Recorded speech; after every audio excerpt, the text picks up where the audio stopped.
ಯಾಕಂದ್ರೆ ಇಷ್ಟು ಬಂದ ಖುಷಿಲಿ ಪೂಜೆ ಮಾಡಿ ಅಂದ್ರೆ ನೋಡ್ರಿ, ಯಾಕಂದ್ರೆ ಇನ್ನೊಂದು 10 ವರ್ಷ 20 ವರ್ಷ 30 ವರ್ಷ 50 ವರ್ಷ ಯಾರು ಇರಕ್ಕೆ ಸಾಧ್ಯ ಇಲ್ಲ.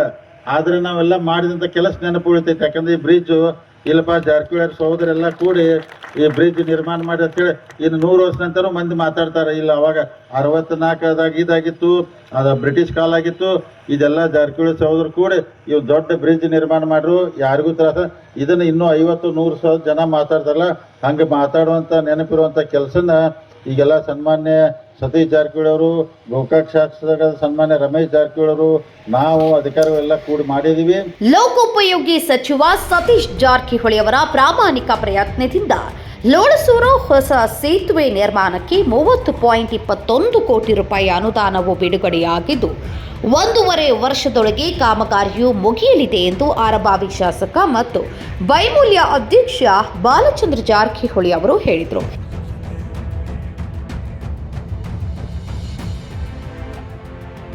ಮಂಗಳವಾರ ಇಲ್ಲಿಗೆ ಸಮೀಪದ ಲೋಳಸೂರ ಗ್ರಾಮದಲ್ಲಿ ಜತ್ತ ಜಾಂಬೂಟಿ ರಾಜ್ಯ ಹೆದ್ದಾರಿ 31ರ ಕಿಲೋಮೀಟರ್ 101.30 ಘಟಪ್ರಭಾ ನದಿಗೆ ಅಡ್ಡಲಾಗಿ ನಿರ್ಮಿಸಲಿರುವ 30.21 ಕೋಟಿ ರೂಪಾಯಿ ವೆಚ್ಚದ ಲೋಳಸೂರ ಸೇತುವೆ ನಿರ್ಮಾಣ ಕಾಮಗಾರಿಗೆ ಶಂಕುಸ್ಥಾಪನೆ ನೆರವೇರಿಸಿ ಮಾತನಾಡಿದ ಅವರು, ಸೇತುವೆ ನಿರ್ಮಾಣಕ್ಕೆ ಅನುದಾನವನ್ನು ತಂದಿರುವ ಸತೀಶ್ ಜಾರಕಿಹೊಳಿ ಅವರಿಗೆ ಅಭಿನಂದನೆ ಸಲ್ಲಿಸುವುದಾಗಿ ತಿಳಿಸಿದರು.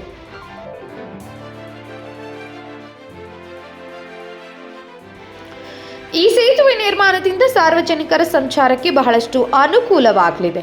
ಮಳೆಗಾಲ ಪ್ರವಾಹದಂತಹ ಸಂದರ್ಭಗಳಲ್ಲಿಯೂ ಅದನ್ನು ಎದುರಿಸಲಿಕ್ಕೆ ಇನ್ನು ಮುಂದೆ ಸರಳವಾಗಲಿದೆ. ಬ್ರಿಟಿಷರ ಕಾಲದಲ್ಲಿ ನಿರ್ಮಾಣವಾಗಿದ್ದ ಸಣ್ಣ ಸೇತುವೆ ಮತ್ತು 1964ರಲ್ಲಿ ನಿರ್ಮಾಣವಾಗಿರುವ ದೊಡ್ಡದಾದ ಸೇತುವೆಯ ಮಧ್ಯ ಹೊಸ ಸೇತುವೆಯು ತಲೆ ಎತ್ತಲಿದೆ. 2 ಸೇತುವೆಗಳಿಗೆ ಯಾವುದೇ ಹಾನಿಯಾಗದಂತೆ ಕಾಮಗಾರಿಯನ್ನು ಕೈಗೊಳ್ಳಲು ಈಗಾಗಲೇ ಅಧಿಕಾರಿಗಳಿಗೆ ಸೂಚಿಸಲಾಗಿದೆ ಎಂದು ಹೇಳಿದರು. ಅಂತ ಅವಕಾಶ ಕೊಟ್ಟಂದ್ರೆ 1964ರಲ್ಲಿ ಈ ಹೊಸ ಬ್ರಿಡ್ಜ್ ಆಯ್ತು. 64ರಾಗ ಅಂದ್ರೆ ನಾವೆಲ್ಲ ಹುಟ್ಟುತ್ತಿದ್ದ ಮೊದಲು ಈ ಸಣ್ಣ ಬ್ರಿಡ್ಜು ಬ್ರಿಟಿಷ್ ಕಾಲಕ್ಕಿಂತ ನಮ್ಗೆ ಗೊತ್ತಿಲ್ಲ ಅಂದ್ರೆ ಎಷ್ಟೋ 100 ವರ್ಷ ಇರ್ಬೋದು, 120 ಆ ಬ್ರಿಡ್ಜ್ ಆಯ್ತು. ಎಲ್ಲರದು ಬೇಡಿಕೆ ಏನಿತ್ತಂದ್ರೆ ಹಳಿ ಬ್ರಿಡ್ಜ್ ತೆಗಿಬಾರ್ದು ಅಂತೇಳಿ ಇತ್ತು. ಯಾಕಂದ್ರೆ ತೆಗಿಬೇಕಂತೇಳಿ ಇಲಾಖೆದವ್ರು ಹೇಳ್ತಿದ್ರು, ಅದನ್ನ ತೆಗಿಬಾರ್ದು ಅಂತೇಳಿ ಭಾಳ ಒಂಥರ ಅದ ಹಳಿ ಬ್ರಿಡ್ಜ್ ಐತಿ, ಬ್ರಿಟಿಷ್ ಕಾಲಕ್ಕೆ ಕಟ್ಟಿದೈತಿ, ಕಲ್ಲಿನಾಗ ಕಟ್ಟಿದೈತಿ. ಎಲ್ಲಮ್ಮ ದೇವಸ್ಥಾನಕ್ಕೆ ಹೋಗುವಂಥ ಜನಕ್ಕೆ ಅದು ಭಾಳ ಅನುಕೂಲ ಆಗ್ತೈತಿ. ಅಲ್ಲೇ ಕೆಳಗೆ ಬಂದು ಟ್ರ್ಯಾಕ್ಟ್ರು ಅಥವಾ ಚಕಡಿ ತೊಗೊಂಬಂದು ಅಲ್ಲೇ ಒಳಗೆ ಅಂದ್ರೆ ದೇವ್ರ ಪೂಜೆ ಮಾಡಿ ಹೋಗ್ತಿದ್ರು. ಅದಕ್ಕೆ ಇವತ್ತು ನಿಮ್ಮೆಲ್ಲರ ಅದು ಬ್ರಿಡ್ಜ್ ಉಳಿತು, ಇದು ಉಳಿತು, ನಡುವೊಂದು ಹೊಸ ಬ್ರಿಡ್ಜ್ ಆಯ್ತು. ಅದಕ್ಕೆ PWD ಅಧಿಕಾರಿ ಅವರಿಗೆ, ಮಂತ್ರಿಗಳಿಗೆ ಧನ್ಯವಾದ ಹೇಳುತ್ತಾ, ಬ್ರಿಟಿಷರ ಅವಧಿಯಲ್ಲಿ ನಿರ್ಮಾಣವಾಗಿರುವ ಸಣ್ಣ ಸೇತುವೆಯು ಸವದತ್ತಿ ರೇಣುಕಾ ಯಲ್ಲಮ್ಮ ದೇವಸ್ಥಾನಕ್ಕೆ ಸಂಚರಿಸುವ ಭಕ್ತಾದಿಗಳಿಗೆ ಅನುಕೂಲವಾಗುವ ನಿಟ್ಟಿನಲ್ಲಿ ಉಳಿಸಿಕೊಳ್ಳಲು ನಿರ್ಧರಿಸಲಾಗಿದೆ. ಅದರಂತೆ ನಾವು ಹುಟ್ಟುವ ಮುನ್ನ ನಿರ್ಮಾಣವಾಗಿರುವ ಮುಖ್ಯ ಸೇತುವೆಗೆ ಯಾವುದೇ ಹಾನಿಯಾಗದಂತೆ ಕೆಲಸವನ್ನು ನಿರ್ವಹಿಸಲು ಸೂಚಿಸಲಾಗಿದೆ ಎಂದರು.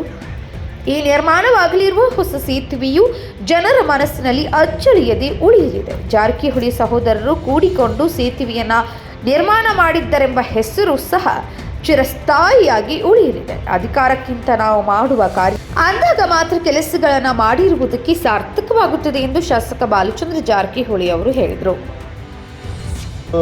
ಬಹಳ ದಿನದ ಬೇಡಿಕೆ ಅಥವಾ ಬಹು ಕನಸಾದಂಥ ಲೋಳಸೂರು ಅಂದ್ರೆ ಸೇತುವೆ ನಿರ್ಮಾಣ ಆಗಬೇಕು, ಇನ್ನೂ ದೊಡ್ಡದಾಗಿ ಆಗಬೇಕು, ಮಳೆಗಾಲದಲ್ಲಿ ಸಾರ್ವಜನಿಕ ಅನುಕೂಲ ಆಗ್ಬೇಕಂತೇಳಿ ಬಹಳ ದಿವಸದಿಂದ ಈ ಭಾಗದ ಜನರ ಬೇಡಿಕೆ ಆಗಿತ್ತು.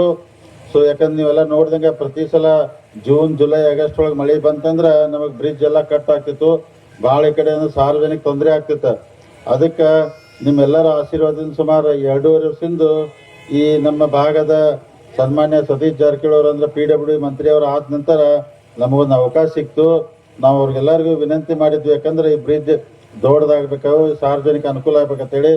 ಅವರೆಲ್ಲರೂ ಯಾಕಂದ್ರೆ ಭಾಳ ಅವರ ಪ್ರಯತ್ನ ಮಾಡಿ ಸುಮಾರು ಅಂದ್ರೆ 32 ಕೋಟಿ ವೆಚ್ಚದಲ್ಲಿ ಲೋಳಸೂರಿಗೆ ಹೊಸ ಒಂದು ಬ್ರಿಡ್ಜ್ ನಿರ್ಮಾಣ ಮಾಡುವಂಥ ಅವಕಾಶ ಮಾಡಿಕೊಟ್ಟರು. ಈ ವೇದಿಕೆ ಮುಖಾಂತರ ಗೌರವಾನ್ವಿತ ಸತೀಶ್ ಜಾರಕಿಹೊಳಿಗೆ ಅಭಿನಂದನೆ ಸಲ್ಲಿಸ್ತೀನಿ. ಯಾಕಂದ್ರೆ ಅವರಂದ್ರೆ ಇದೊಂದು ಅವಕಾಶ ಮಾಡಿಕೊಟ್ಟಿದ್ರೆ ಅವ್ರ ಅಭಿನಂದನೆ ಧನ್ಯವಾದ ಹೇಳ್ತೀನಿ. ಮತ್ತೆಲ್ಲರೂ ಈ ಬ್ರಿಡ್ಜ್ ಆಗೋಕ್ಕಿಂತ ಮೊದಲು ಲೋಳಸೂರು ಗ್ರಾಮದಲ್ಲಿ ಎಲ್ಲ ನಮ್ಮ ರೈತರು ಯುವಕರು ಭಾಳ ಸಮಸ್ಯೆ ಆಗಿತ್ತು. ಯಾಕಂದ್ರೆ ಬ್ರಿಡ್ಜ್ ಎಲ್ಲಿ ಬರ್ತೈತಿ, ಯಾವ ಥರ ಆಗ್ತೈತಿ, ನಮ್ಮ ಎಲ್ಲ ಪೈಪ್ಲೈನ್ ಅದಾವು ಅಥವಾ ಮನೆಗಳಿಗೆ ಡ್ಯಾಮೇಜ್ ಆಗ್ತೈತಿ ಅಂತೇಳಿ ಎಲ್ಲರೂ ಭಾಳ ಅಂದ್ರೆ ಚರ್ಚೆ ಆದ ನಂತರ ಈಗ ಎಲ್ಲರೂ ನಮ್ಮೆಲ್ಲ PWD ಹಿರಿಯ ಅಧಿಕಾರಿ ಚೀಫ್ ಇಂಜಿನಿಯರ್ ಇರ್ಬೋದು, ಇಲ್ಲಿ ಸ್ಥಳೀಯ ಎಲ್ಲ ಇಂಜಿನಿಯರ್ಗಳು ಕೂಡಿ ಏನು ಮಾಡಿದ್ರೆ ಯಾರಿಗೂ ಅಂದ್ರೆ ಸಮಸ್ಯೆ ಆಗಿರಬಾರ್ದು ಅಂತೇಳಿ ಆ ಥರ ಒಂದು ಯೋಜನೆ ತಯಾರು ಮಾಡಿ ಇವತ್ತು ಯಾರ ಪೈಪ್ಲೈನ್ಗೂ ತೊಂದರೆ ಆಗೋದಿಲ್ಲ, ಯಾರ ಮನೆಗಳಿಗೂ ತೊಂದರೆ ಆಗೋದಿಲ್ಲ. ಅದಕ್ಕೆ ಆ ರೀತಿಯಿಂದ ಯಾರಿಗೂ ತೊಂದರೆ ಆಗದಂಗೆ ಈ ಅಂದ್ರೆ ಸೇತುವೆ ನಿರ್ಮಾಣ ಆಗ್ತಾ ಇದೆ.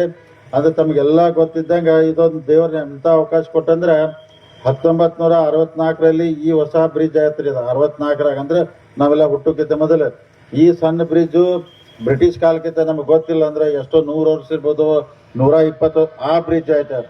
ಎಲ್ಲರದು ಬೇಡಿಕೆ ಏನಿತ್ತಂದ್ರೆ ಹಳಿ ಬ್ರಿಡ್ಜ್ ತೆಗಿಬಾರ್ದು ಅಂತೇಳಿ ಇತ್ತು. ಯಾಕಂದ್ರೆ ತೆಗಿಬೇಕಂತೇಳಿ ಇಲಾಖೆದವ್ರು ಹೇಳ್ತಿದ್ರ, ಅದನ್ನ ತೆಗಿಬಾರ್ದು ಅಂತೇಳಿ ಭಾಳ ಅಂದ್ರೆ ಭಾಳ ಒಂಥರ ಅದ ಹಳಿ ಬ್ರಿಡ್ಜ್ ಐತಿ, ಬ್ರಿಟಿಷ್ ಕಾಲ ಕಟ್ಟಿದೈತಿ, ಕಲ್ಲಿನಾಗ ಕಟ್ಟಿದೈತಿ. ಎಲ್ಲಮ್ಮ ದೇವಸ್ಥಾನಕ್ಕೆ ಹೋಗುವಂತ ಜನಕ್ಕೆ ಅದು ಭಾಳ ಅನುಕೂಲ ಆಗ್ತೈತಿ. ಅಲ್ಲೇ ಕೆಳಗೆ ಬಂದು ಟ್ರ್ಯಾಕ್ಟರ್ ಅಥವಾ ಚಕಡಿ ತೊಗೊಂಬಂದು ಅಲ್ಲೇ ಹೊಳಿಗೆ ಅಂದ್ರೆ ದೇವ್ರ ಪೂಜೆ ಮಾಡಿ ಹೋಗ್ತಿದ್ರು. ಅದಕ್ಕೆ ಇವತ್ತು ನಿಮ್ಮೆಲ್ಲರ ಆಸು ಅದು ಬ್ರಿಡ್ಜ್ ಉಳಿತು, ಇದು ಉಳಿತು, ನಡು ಒಂದು ಹೊಸ ಬ್ರಿಡ್ಜ್ ಆಯ್ತು. ಅದಕ್ಕೆ PWD ಅಧಿಕಾರಿ ಅವರಿಗೆ, ಮಂತ್ರಿಗಳಿಗೆ ಧನ್ಯವಾದ ಹೇಳುತ್ತಾ, ಯಾಕಂದ್ರೆ ಎಲ್ಲರೂ ಅಂದ್ರೆ ನನಗೆ ಯಾಕಂದ್ರೆ ಇಷ್ಟು ಬಂದ ಖುಷಿಲಿ ಪೂಜೆ ಮಾಡಿ ಅಂದ್ರೆ ನೋಡ್ರಿ, ಯಾಕಂದ್ರೆ ಇನ್ನೊಂದು 10 ವರ್ಷ 20 ವರ್ಷ 30 ವರ್ಷ 50 ವರ್ಷ ಯಾರು ಇರಕ್ಕೆ ಸಾಧ್ಯ ಇಲ್ಲ.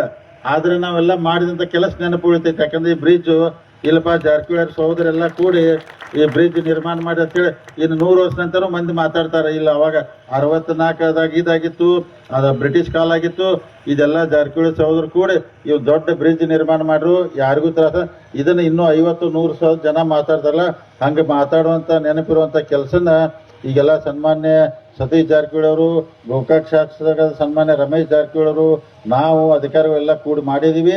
ಇದನ್ನು ಆದಷ್ಟು, ಯಾಕಂದ್ರೆ ಚೀಫ್ ಇಂಜಿನಿಯರ್ ಅವರು ಹೇಳಿದ್ರು 1.5 ವರ್ಷದೊಳಗೆ ಇದನ್ನು ಪೂರ್ತಿ ಕಂಪ್ಲೀಟ್ ಮಾಡ್ತು ಅಂತ ಹೇಳಿದ್ದಾರೆ. ಅಂದ್ರೆ ಬ್ರಿಡ್ಜ್ನ ವರ್ಕ್ ಸ್ಟಾರ್ಟ್ ಮಾಡಿ 1.5 ವರ್ಷ ನಂತರ ಮತ್ತು ಮಂತ್ರಿಗಳು ಗೋಕಾಕ್ MLA ಅವ್ರು ಕರೆದು ಲೋಕಾರ್ಪಣೆ ಮಾಡೋಣ. ಮತ್ತು ಈ ಬ್ರಿಡ್ಜ್ ಆಗೋದ್ರಿಂದ ಸಾರ್ವಜನಿಕರು ಭಾಳ ಅನುಕೂಲ ಆಗ್ತೈತಿ. ಅದಕ್ಕೆ ಇದನ್ನು ಸರಿಯಾಗಿ ಉಪಯೋಗ ಮಾಡ್ಕೋಬೇಕು. ಈ ಭಾಗದ ಎಲ್ಲ ಏನು ರೈತರದಾರು ಈ ಬ್ರಿಡ್ಜ್ ಕಟ್ಟಕ್ಕೆ ಎಲ್ಲರೂ ಸಹಕಾರ ಕೊಡ್ಬೇಕಂತ ಹೇಳುತ್ತಾ, ಇವತ್ತೆಲ್ಲರೂ ಬಂದು ಈ ಪೂಜೆ ಈ ಕಾರ್ಯಕ್ರಮ ಯಶಸ್ವಿ ಮಾಡೋದಕ್ಕಾಗಿ ಇಲ್ಲಿದ್ದಂಥ ಎಲ್ಲ ನಮ್ಮ ಸಾರ್ವಜನಿಕರಿಗೆ, ವೇದಿಕೆ ಮೇಲೆ ಇದ್ದಂಥ ಎಲ್ಲ ಗೌರವಾನ್ವಿತ ಅತಿಥಿಗಳಿಗೆ ವಂದಿಸಿ ನಾನು